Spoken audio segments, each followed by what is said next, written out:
বিশালগড়ের গোকুলনগর স্থিত টিএসআর প্রথম বাহিনী সদর দপ্তরে অনুষ্ঠিত হয় বন মহোৎসব।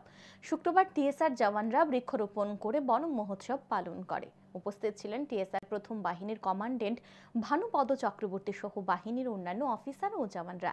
কমান্ড্যান্ট ভানুপদ চক্রবর্তী জানান, বর্তমানে গাছ লাগানোর মরশুম চলছে, তাই 10 জুলাই কিছু গাছের চারা রোপণ করা হয়েছে।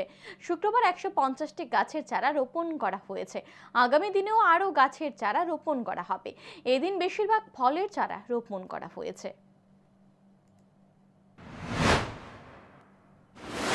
আসলে এই যে একটা এখন মৌসুম যে চলছে সিজনটা, এটা হলো গাছ লাগানোর একটা সিজন।